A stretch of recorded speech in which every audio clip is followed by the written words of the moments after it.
afternoon, everyone. Thank you for being here, joining us to trip back to the future, lessons from cyber capacity building. Great to have you all here. I think we have also a stellar panel talking about lessons that we have really learned, but wondering if we have incorporated over the time. And it's a wordplay, as you could tell, for those of you that are film buffs, to the 80s movie, because going to the future, we really need to think about the past and what we have learned, and for that we actually have with us speakers that have been engaging for many years, some of them decades, in not only in the space of cybercrime, cybersecurity, but also in capacity building activities.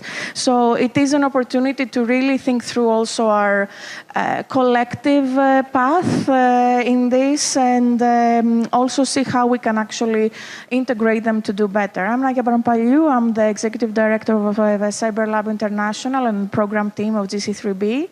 And just give me a minute maybe to just quickly, before introducing the speakers, inform you that we'll have also Juan Carlos speaking in Spanish, so feel free to grab headsets for those of you that cannot follow Spanish, and it should be either on channel 2 or 3. Sorry, the English is in channel 1, French is in 2 or 3, and Spanish is in 2 or 3. But we will only need, if those of you that they don't speak Spanish, just go to 1 for English and 2 or 3 for French. When we switch to that, and this applies to all of us also here on the stage. Again, I think I would start evidently with the host of this event, and we're very honored not only to have him in the panel, but to be hosted in this beautiful city of Accra with the tireless efforts of CSA and the Ministry of Digitalization. So we have with us Albert Antwi Bosiako, the Director General of the Cybersecurity Authority of Ghana. On my left, Lolita Lomanta, Senior Prosecutor of National Prosecution Service of the Philippines. Next to her, we have Juan Carlos Cubillo Miranda, the Deputy Prosecutor from the Attorney General's Office of Costa Rica. Alexander Seger, Head of the Cybercrime Division and Executive Secretary of the Cybercrime Convention Committee of the Council of Europe, as well as the Head of the Cybercrime Program Office of the Council of Europe, so many hats. And finally, with us, Jill Thomas, Director of Engagement, Capacity and Resilience of the Global Cyber Alliance. So a lot of diverse perspectives. I think we are clearly a fully global, transregional panel, and I hope that will also give us a lot of food for thought and insightful points moving forwards. I would say, personally, I once made the metaphor that as what we would call the capacity building, cyber capacity building community, it feels as if we are like a rom-com where there is this community that kind of evolved, emerged from the need to work in this space with a lot of excitement, a lot of, the first love type of energy.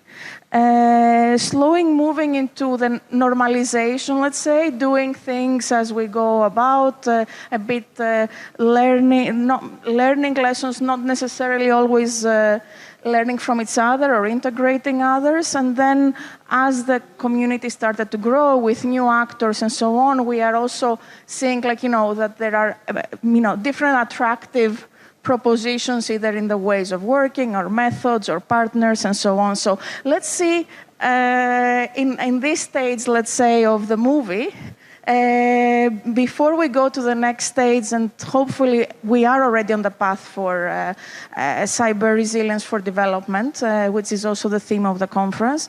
What have we learned until now, and how we can integrate it? Because maybe we are not all sharing the same understanding, or maybe we're not purely learning from each other. And I think with that, I want to start with Alexander.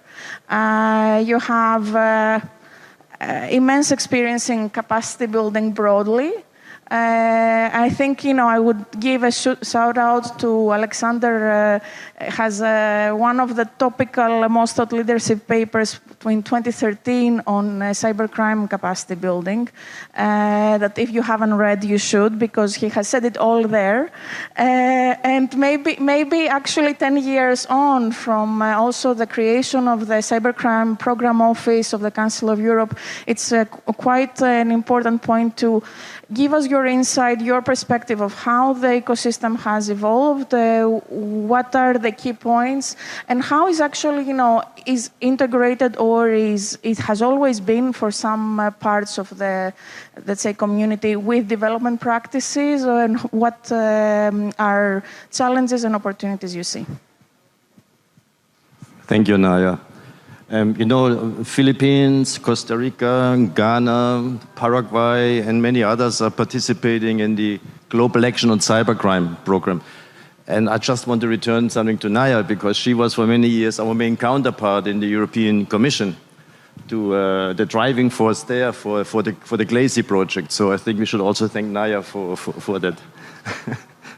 Okay, indeed, 10 years is a good number. 10 years ago, we established the Cybercrime Program Office in Bucharest, for a dedicated office for global capacity building, where we run GLACY and so on. And at that point, in 2013, I also presented at the Internet Governance Forum in Nairobi a paper on capacity building on cybercrime, some concepts. And I think that definition and the assumptions and everything are still very much valid 10 years later. And, if you want to have partners in your capacity building efforts, you have to come up with concepts that people easily understand. And the way I would describe it is you have that capacity building is about supporting a process of change. A government, an institution wants to go from a situation A to a situation B, from having no legislation to having legislation, from having no cybercrime unit to having a cybercrime unit, and so on. And that process is supported by capacity building. If a government or a counterpart institution does not define where it wants to go from A to B, there's no room for capacity building. It's as simple as that. So you can imagine, it's like a T, sort of A to B, and then you support this process. So this is crucial for that. And of course, from our side, we are supporting capacity building for a more effective criminal justice response to cybercrime and electronic evidence. Others may focus on other aspects, cybersecurity or other things, but that's our goal. So in those 10 years, after 10 years, and based on thousands of activities that we have been supporting around the world, A to B processes, the same concept still holds. I don't think the concept does not have to change. What also has not changed is, in spite of all the algorithms and the computer systems and artificial intelligence, it's individuals. It's people like Lolita, like Juan Carlos, like Albert, that make the difference. And there are many others here in the room that also have been champions of such process of change. So that's crucial, that if you have the individuals who take the ball and run with it, then you can make a change. It was like that in the past, and it still is the case, and it will, I'm sure, also be the case in the future. Also, what has not changed is that for capacity building, okay, one can do nice events, great events like this, but what has to be done is one has to deliver concrete results. 30 odd years ago, I was working in another area in Laos, in a sort of opium growing area, in the mountains of Laos and so on, and it was clear that it will take a long time to procure the bulldozers to build the roads, to build the irrigation systems. It will all take a long time, and we will lose credibility. So the first thing we did is we built a fresh water pipe from somewhere in the mountains into the village to provide fresh waters. And that created the credibility, and then we could deliver. And this is something that is also, when I talked to Albert years ago, he said, okay, now another initiative and another assessment visit, and next week there will be another initiative with another assessment visit, and nothing is happening. So we have to deliver results, and we have to deliver results quickly to have the credibility. That is also important. What has changed compared to 10, 15 years ago? 10, 15 years ago, we were alone in capacity building. There was hardly anybody else doing anything. It was easy in a way. We had virgin territory. Now, there are very many players involved, but I don't think this is a problem. I think this means that we can rely more on partnerships, and with other partners together, we can share the burden to make a difference. Maybe that's all for now. That's a great scene setter, and that actually moves me to Albert as we are here in Ghana, and I think also hosting this event shows the leadership that you have had in this space and your ambition to do more also. Many would consider, and I think we were seeing that yesterday also from the speeches from the minister. There is a success story in Ghana, and understanding, of course, there needs to be more. There is always ambition for more. In terms of driving the change at the national level and putting cybersecurity really at the national agenda, at the strategic, political, and policy level, what are, let's say, the way you have managed to achieve that? What options did you use, and what is there an advice you would give to others to this? Well, that's a difficult question. I'm actually here for more advice, but I will share. I think that will be the perspective. But permit me, first of all, to recognize possibly the very people who have supported this, but who are not known, and maybe there's also opportunity to give a history.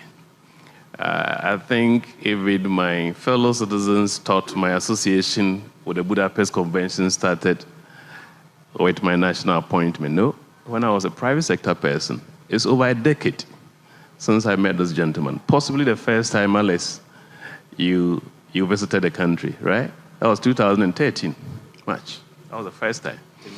10 years ago, more than a decade.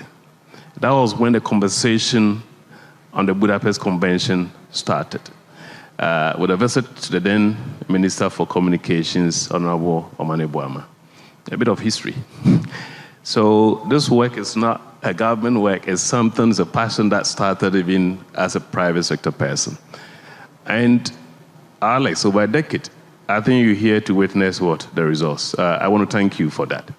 But there are many more. Certainly here, Angel, I saw you here. Are you angels? Normally hide. Can you stand up so that we see you? I have a lot of partners, thank you. Alex from the criminal justice sector. Naya, I'll give a story. The question you asked, how did we do it? And that's why I'm identifying certain partners. Alex represents a certain constituency. Angel represents a different constituency. And I think I've seen you, Kim. You, Kim, don't hide at the back. Can we see you? Interpol. We can't see your hand. Can you stand up? These are people who have supported our country if we have been able to achieve some concrete results. And I'm happy you mentioned we are not there yet, but I think we've we've put in effort to achieve certain concrete results, which we need to build upon that. But how did we do this? Capacity building, if you are from a developmental context, it means opportunity, but it can also become a curse. Alex made a point. At the point, I was quite adamant. Why assessment every time? It didn't click. Everybody wants to do something in assessment. We know, of course, assessment is a methodological process. It's a scientific process. But are we doing just assessment? On the criminal justice sector, what we did was, essentially, we need to avoid duplication. So at the national level, as you asked, cyber capacity building is broad. Criminal justice sector, industry development, the governance systems as well. regulatory measures, child online protection. So we can actually delineate 10 different sectors. Each person you talk to has an interest. You know, when you speak to industry people, they only talk about, as if cybersecurity is just about CISOs, what CISOs do. It's broad. The national security is also another area. So what you need to do is you structure. And thankfully, I think Ghana has been fortunate to have a number of friends. So for criminal justice sector, we said, look, Council of Europe is our partner. Governance, the US government, and that is where NGO came into the picture. That supported us in terms of the governance, the architecture. Of course, we had UNICEF, which we needed to focus with them as far as child online protection is concerned. So initially it wasn't. Of course, the partners were not quite excited because I think the practice has been, okay, this is what we want to do, and we do. No, we had to organize ourselves. I call this institutionalization of Ghana's cybersecurity development. We had to institutionalize it so that this is an area. Anyone who comes in, we want to do something in criminal justice sector, we say, well, we're working already with the Council of Europe. What can we build upon that? So recently, you see Okwaksi also doing something, but they're not doing something separately, building upon what the Council of Europe has already started. So I think it was a difficult conversation because development partners were not used to that. But we thought that was the best approach to consolidate and make use of every potential benefit that comes to the country. And I think it has pretty worked. Currently, UNICEF has been a partner within that area. And I must admit, we've seen tangible results, especially from the Council of Europe. Just this morning, we're having a conversation with the EU's external relationship. Well, diplomacy, you can't say much, but not every partnership delivers results. I've seen that. Close to 7 years of the role I've played. But when you have a program like what Alice brought 10 years ago, that has trained not the criminal justice actors, but it has also developed certain individuals who are being used across the globe. Maybe permit me first, I mention a name. There is a justice called Justice Sophia Sewa, arguably a justice on the African continent with speciality in cybercrime and electronic evidence. And she's being sought everywhere. She is a product of what we called effective, sustainable capacity building. So maybe tomorrow I'll say, Alice, I don't need your expertise because we developed them. I think that is the way Ghana thought about it. We discussed that. We said, well, it can't just be Angel coming to train. It can't just be Council of Europe expert coming to. But we got talent here that we need to also what? Develop and then utilize. And I think we've been able to achieve some sort of result in that area. And we're grateful to all of you. And I think that is what, in terms of our leadership, we also want to do to support the region. Thank you. Thank you so much, Albert, for this, also very key observation of power structures, the power dynamics also with partners, donors, and how being at the center of the taking the ownership, the agency, the leadership is also one of the key actions, let's say, to be further strengthened that is foreseen in the Accra call. Really having the country at the center of the discussions, navigating those, than having bilateral, let's say, with donors, but really having this good practice of bringing everyone on the table and using, and in a way almost instrumentalizing, it's not a bad word always, indeed the streamlining rather is a better word, the offer of assistance, let's say. And that brings me to more of the let's say the specific agency, the prosecution service question. And Juan Carlos, you've been working a lot in Costa Rica in enhancing the criminal justice capabilities. Give us your perspective from how you have gone about this from the prosecution office. Any examples of how the capacity building efforts have generated structural change? And for those that are not Spanish speakers, now it's the time to use the headset. Yes, good morning, everybody. Going to speak in Spanish. Muchísimas gracias por la pregunta. Realmente, cuando uno como país vivió lo que nosotros vivimos durante 4 meses, en donde 10 instituciones, entre esas el Ministerio de Hacienda, que es donde se recaban todos los impuestos, y la institución de la Seguridad Social, que es donde está toda la información para poderse realizar una operación, para poder asistir a un médico.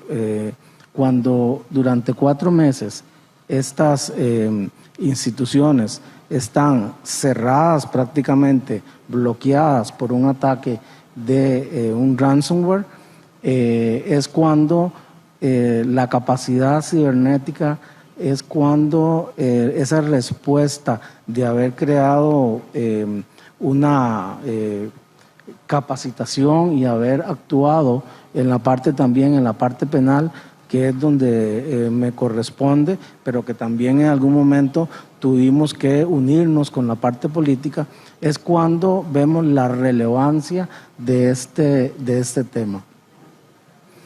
En el caso de Costa Rica, nosotros veníamos trabajando ya desde el año 2020 en la creación de la Fiscalía de Cibercrimen, la unidad de cibercrimen. Eso debido al aumento de las estafas informáticas. Tuvimos previamente a eso un gran apoyo del proyecto Glacy, ya que nosotros en el año 2017 nos adherimos al convenio de Budapest, y al habernos adherido al convenio de Budapest y ser parte de uno de los proyectos, nosotros iniciamos con una serie de capacitaciones a nivel interno, y ahí vimos la necesidad de que teníamos que crear una unidad específica para el ciberdelito, ya que anteriormente la estábamos trabajando en la Fiscalía de Fraudes. Es así que en el año 2020 creamos esa unidad, la cual ya en el año 2023 la formalizamos.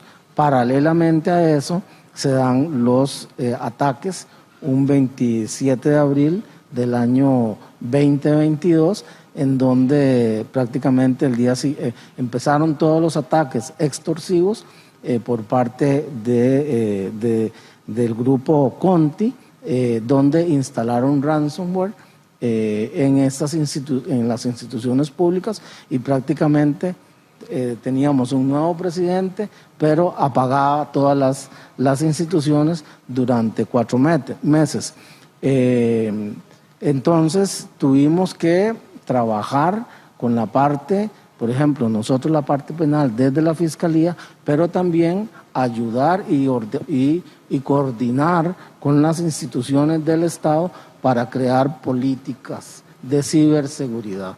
Y desde esa perspectiva, pues actualmente tenemos ya la unidad de ciberdelito, la cual ha recibido capacitación, y a partir de esa capacitación estamos en un proyecto capacitando también al resto de los fiscales. Muchas gracias.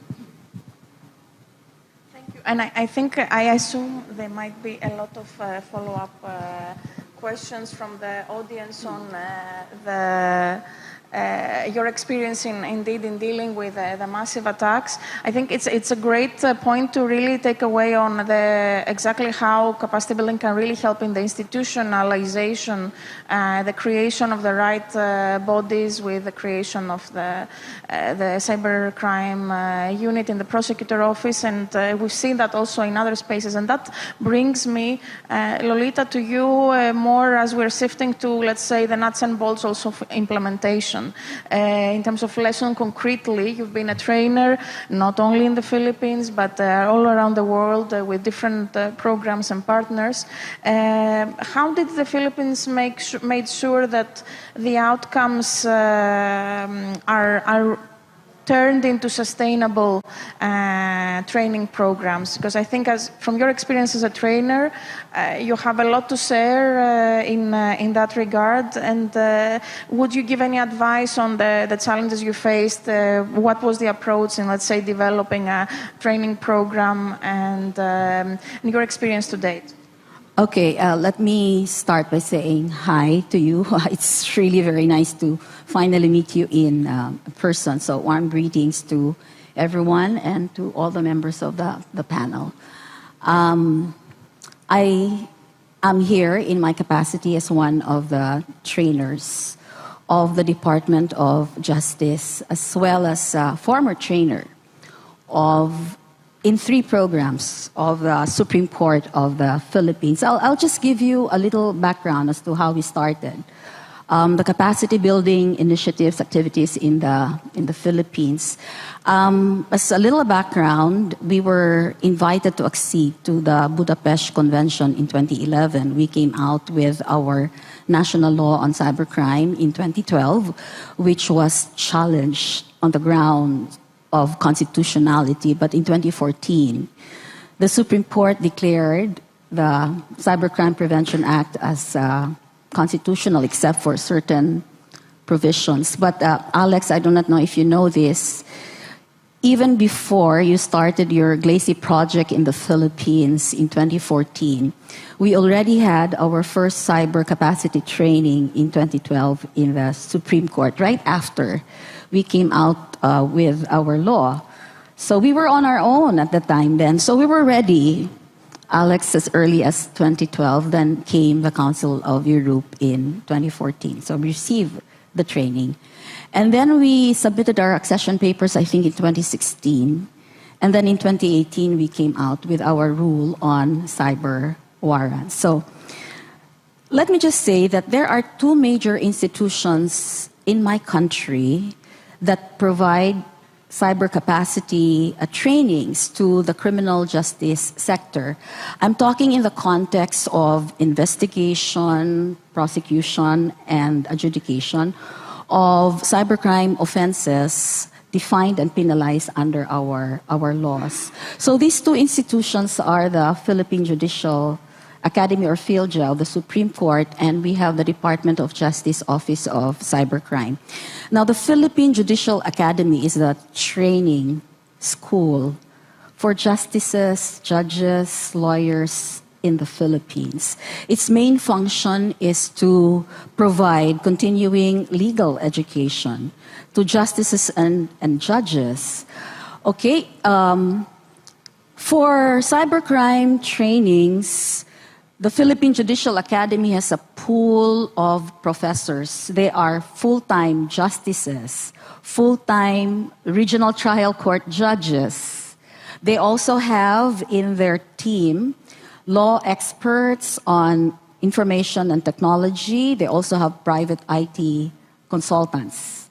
Now, let me say this, that majority of the members of the pool of trainers have undergone training under the GLACY Plus project of the Council of Europe.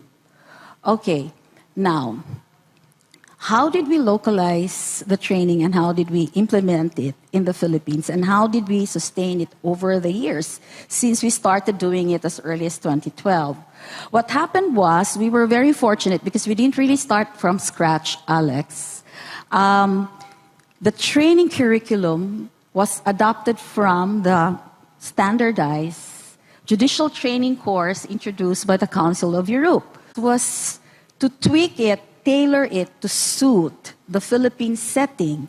So it was not a very difficult job for us. So what we did was to include a discussion on the Cybercrime Prevention Act and the rule on cyber warrants. We also included case vignettes of actual cases filed before Philippine cybercrime courts, which actually are very, very responsive and relevant to the needs of our judges in the Philippines. Now, we localized it. The training became our own because we delivered it, well, primarily in English, but we punctuated it with the use of our national language. So we implemented it by regions.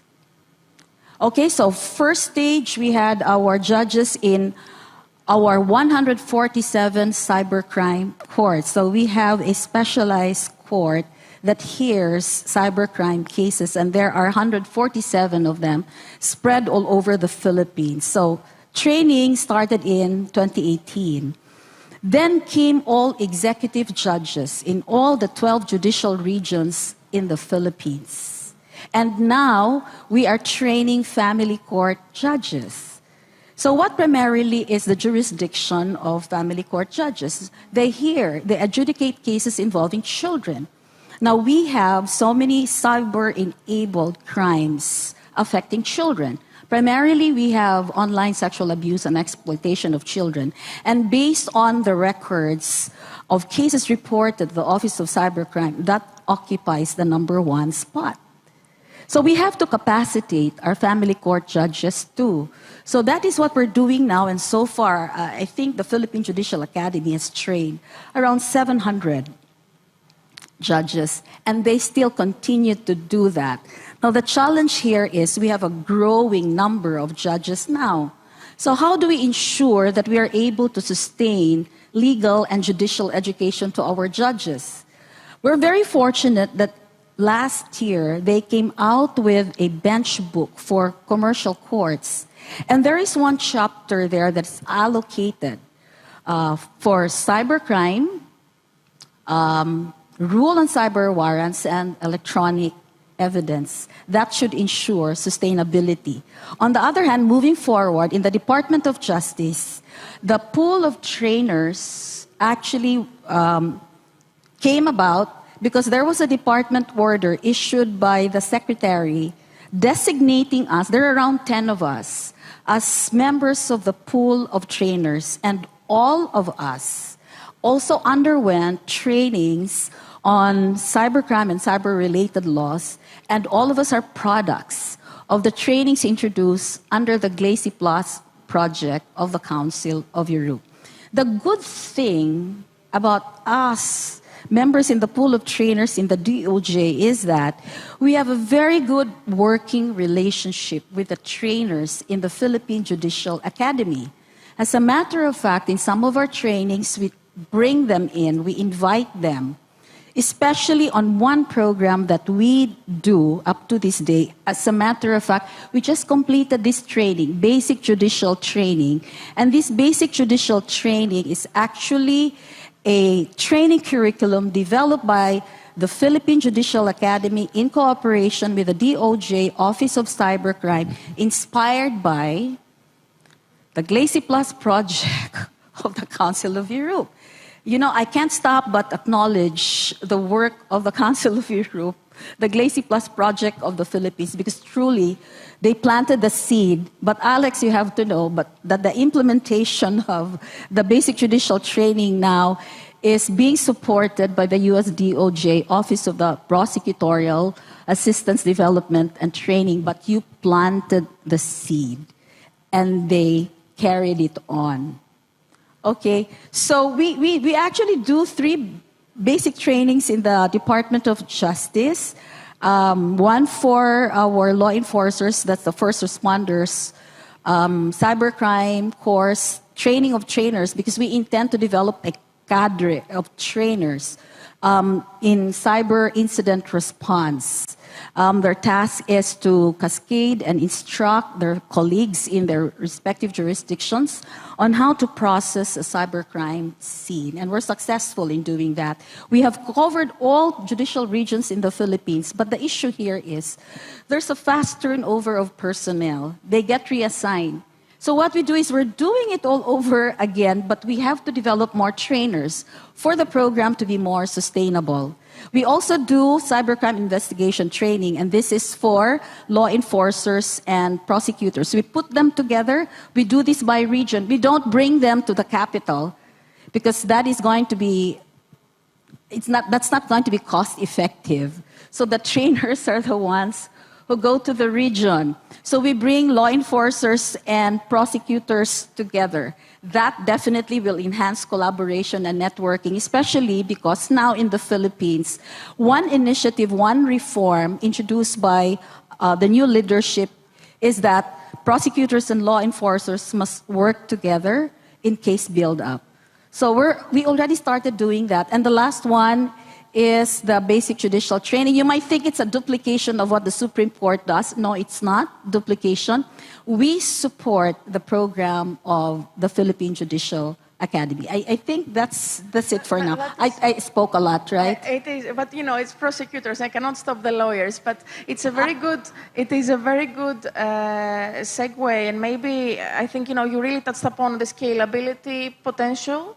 With the question mark still on sustainability. But I think, as you mentioned, the tailoring of programs, that really is a great segue to Gilles and all the tools, solutions, products that the Global Cyber Academy is, Global Cyber Alliance. I was caught up in the many academies in the Philippines, that GCA is creating. And two thoughts, Gilles, on as you are really engaging with partners, governments, organizations, SMEs, you have really a broad range of partners. How do you try and what do you see also as a potential challenge or opportunity in making sure that then all of these offerings that you're developing are incorporated, let's say, in a strategic way in national efforts? And how do you see, these offerings from a civil society perspective, which is really also a neutral, let's say, player, in helping shift the national cyber maturity, I would say, in enhancing the resilience of the ecosystem? Yeah, thank you. So, Global Cyber Alliance, we really work at the sort of the grassroots level on this particular arena. So we focus on the tools, we focus on taking action and actually implementing those controls. So we would work with the local partners in country. We have a range of globally applicable, free-to-use tools and services that we have, and we provide all around essential cyber hygiene and the prevention of cybercrime. So we will work with in-country partners to understand what their objectives are, to understand the current levels that the communities are working at, what's relevant to them, and then trying to work with them to make sure that the tools and services and the messaging that goes out is consistent, that we can then train those in-country partners on the tools, the cyber hygiene controls and so forth, and so they can then go out within their own communities to provide that training and then also that support to implement those tools. So we work very closely in country, we listen to what the requirements are, and then we work together to regionalise what we have and to work with them to make sure that that's relevant and that the users and those communities that we're trying to help can do that. And in working with in-country partners, we can then train them, who can then train further on and take those learnings back to their communities. And so that's how we can achieve that scale as well. So that's just on that side. In terms of trying to work, because because they're globally applicable, the tools can be used in a multitude of different areas, and we are reliant on those partners to do that. Where we've got project-based funding, that's great. But once we've created the tools, we still need those to be sustained. So we need to be looking at how can we sustain these tools that Global Cyber Alliance and many other non-profit organisations and civil society organisations provide, not just on a project-by-project basis, but on an ongoing basis, so that then the next project that comes in can just build on what's already there, and we have that consistency and we have that universal understanding, but regionalised to those particular countries and communities. And on that point, Gilles, have you seen that the fact that you are an NGO is in different contexts an easier entry or a barrier, or it really depends? By being a non-profit, there's two aspects. First of all, we're seen as a neutral convener, which means that we can bring together those public, private, law enforcement, all of those different communities together. We have various different data sharing platforms, for example, where everybody can work together, and there's no competition there. It's all about the greater good. So there's that angle, but also internally for us, our mission is all about impact. It's about making a difference. It's about reducing cyber risk on a global scale. And so we need to measure against that, and we need to be focused on that. And we're able to do that because we don't have, whilst we have metrics and we have objectives, it's about doing the right thing. It's not necessarily about trying to create an immediate return for shareholders or something like that. It's about looking at what are the real long-term objectives here. I think that is a great also point to show exactly why civil society is a very strong partner and should not be forgotten, as sometimes is just an add-on in a program design and not really integrated from the beginning. But I think this is also, we see also, I believe, also different approach from partners, governments, really slowly in some cases, faster in others, realizing that and really seeing how, they can really fill the gaps and, fit in the puzzle. I have a couple of follow-up questions to all of you, but just two. But I don't want to monopolize it, just to make sure, as we have quite really, I would say, the encyclopedias of cyber capacity building from different perspectives. Give the opportunity before some to the audience for any questions, because clearly I know we are also just 15 minutes before the lunch break, so making sure that we still have you with us and give the opportunity for any questions. Yes, please. Can someone support with mic, please?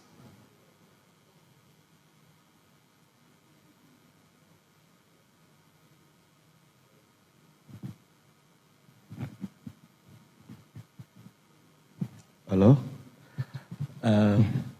Morning. I think I would like to talk in French, but my English is very boring. Donc, comme je disais, je viens de l'Agence nationale de la sécurité des systèmes d'information de la République de Guinée. Et nous sommes en train, n'est-ce pas, de réfléchir comment est-ce que nous allons intégrer en fait l'éducation en cybersécurité au niveau de nos institutions d'enseignement.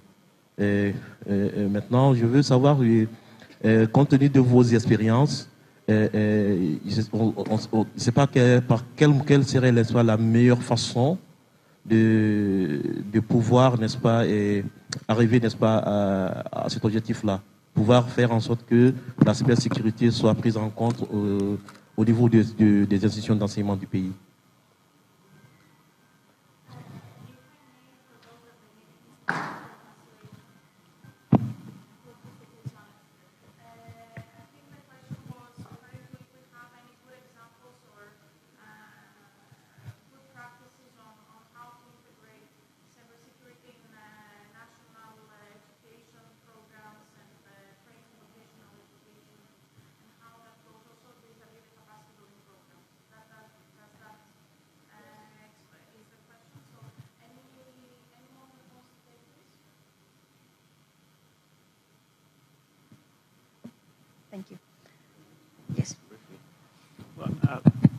Well, that's a good question. Quite broad. Educational curriculum. At what level? Okay. Again, it's a conversation. I think it's pretty much something which has happened all over, especially from the developing countries. I think two approaches we've seen from the Ghanaian experience. You can have structured awareness creation program that can target school-going age. And you can also have that incorporation, which is a former academic or school curricular program, too, depend on your own arrangement. Again, I think with digitalization, with COVID, most countries are incorporating cybersecurity. What we've seen is ICT are already in most curriculum. What is missing is the cyber safety component, which in Ghana, we've been engaging with the Ministry of Education because the authority has a mandate on awareness creation, but the Education Ministry has a mandate on what curriculum to do. So you become an expert, you make an input, even civil society also make an input. Different levels, the primary level, secondary level, university level. It's easier to collaborate with the university to run cybersecurity programs, and they're ongoing. But at the basic, the primary, secondary level, I think this is where conversation between different parties, especially the Education Ministry, and then your outfits, if you are from the technical side, to engage and incorporate that. Sometimes it goes through the bureaucratic process. A cabinet may have to approve that, or National Education Committee may have to. In some cases, it could be even Parliament that could enact a law. But I think we can't wait, to go through all these processes. That process is advised to go forward. But a quick win is what Ghana, for example, we're doing. We have a national awareness creation program structured into 4 areas: children, public, government, and business. Quick win means that the youth who are still school-going age are experiencing threats like sextortion. It's pretty common, the teenagers, especially females. So we had to, yearly basis, work with UNICEF to ensure that those are again, you don't have all the resources, so you need to target where the risks are. So our national risks means that this school-going age face that risk. And whilst the educational approach, that former curriculum development approach is ongoing, you need to. And we have private sector who have joined, civil society groups, businesses like MTN. But it's a national program towards raising the awareness to ensure that the school-going age groups are sensitized about the risks, while you also push your national government to ensure that knowledge about cyber safety is incorporated. And you look into that, maybe the next 5-10 years, anybody who runs through the educational system or graduates being cyber conscious as far as risks are concerned. That is the experience that I can share from Ghana. Thank you. I think that is excellent, and I think it's very common across the board, as we see across the globe and efforts for awareness and integration. I have a couple of follow-up questions, but again, let's prioritize the audience. If there is anyone with a question to ask our panelists. If not, I want to come back just for some closing thoughts from this, and please 1 minute. I'm looking at you, Lolita. I'd like to hear exactly from Lolita, Juan Carlos, Albert, you very briefly, if from your perspective there would be a single thing that you would like to see, or you would commit yourselves or as organizations for the cyber capacity building community to see the change for the next GC3B. What would you like to either see or commit yourselves that you would do, so that we have shifted a bit, let's say, the needle when we meet in 1.5 or 2 years in Geneva? That's the 1 point for you three. And very quick also closing thoughts from Gilles and Alexander on I would say, the holy grail of capacity building in terms of impact and sustainability. What is the, let's say, the one thing you would say could bring a paradigm shift or could contribute to a paradigm shift? Is it better design? Is it better monitoring? Is it better integration of development lessons? Is it better partnership? Just again, one minute to it. So I'll start, Lolita, with you. Okay, I'll make this very quick. One thing that we can commit as an entity in the Philippines is that we will continue with our cadre of trainers who will sustain the cyber capacity initiatives of the Philippines. And number two that we can commit to is that we are going to complete the guidelines on cybercrime investigation and prosecution. We started this in 2017, unfortunately, because of the change of leadership. Plus the pandemic, we were not able to complete that.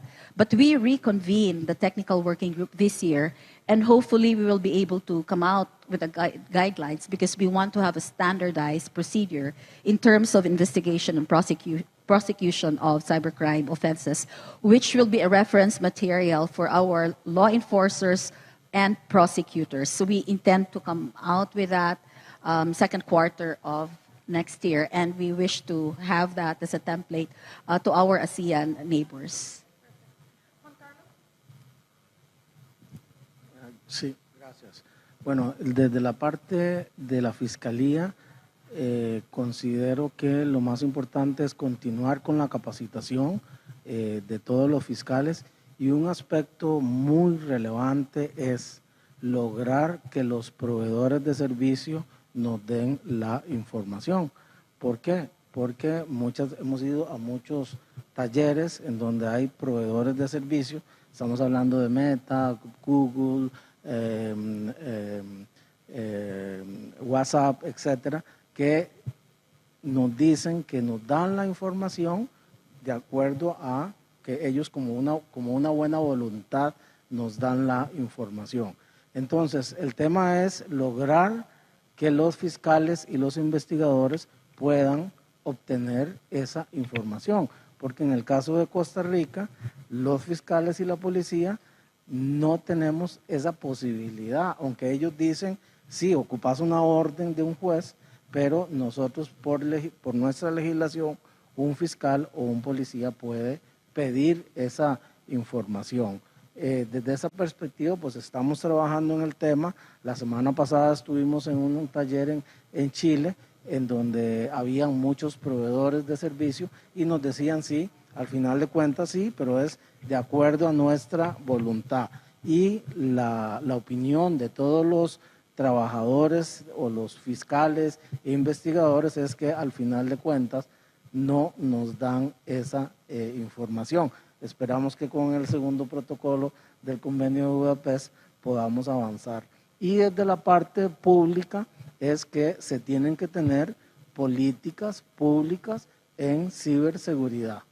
En este momento no puede existir un país, y ahí es donde hay que unirse, ahí es donde hay que hacer convenios, hay que tener políticas públicas, hay que tener protocolos de actuación, porque podemos decir, no, aquí no pasa nada, pero en cualquier momento podemos ser un objetivo y nos pueden meter un ransomware, y con utilización incluso, porque así es como trabajan, de alguien de la misma institución, y nos paralizan una institución. Entonces hay que tener esas políticas públicas preventivas y de concientización para que las mismas personas que utilizan los sistemas puedan detener o no realizar acciones que puedan poner en peligro, y además invertir en el tema de la seguridad, porque eso fue lo que nos pasó en Costa Rica,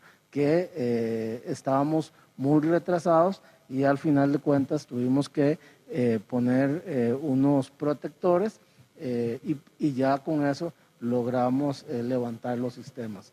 Gracias.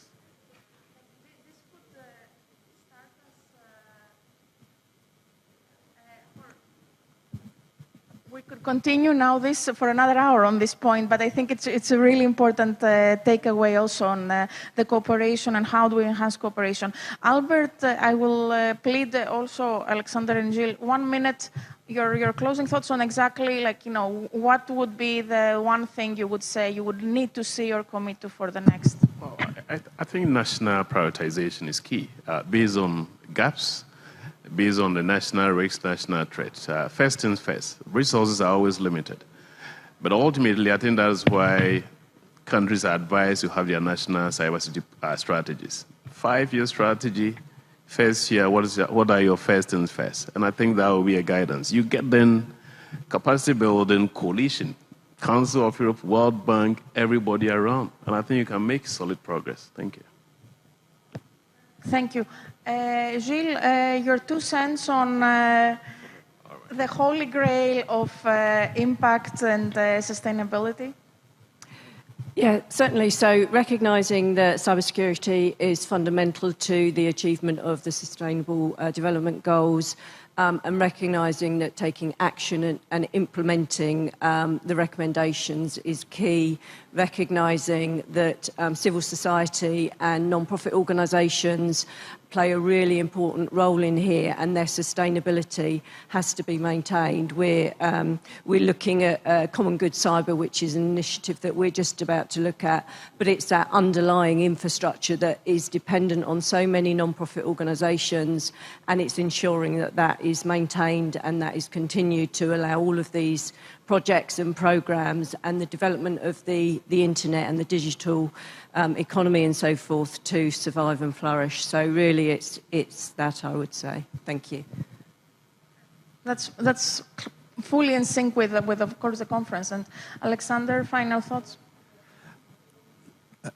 I would like to see over the next 2 years more of what Philippines, what Costa Rica, and what Ghana are doing, in particular by sharing their expertise in sustainable training and having experts locally available, also with other countries of the regions. That's why in the future, Glazy E project starts in February, or in a way started already. We will focus a lot on their hub function to share their experience with others. And perhaps what I would like to see within the next 1 or 2 years is also what Juan Carlos referred to. I would like to see the 2nd additional protocol to the Budapest Convention in effect, because that allows for more efficient cooperation, including direct cooperation with the private sector, with service providers across borders, but also with the necessary human rights and rule of law safeguards, because that is a tool that reconciles it both.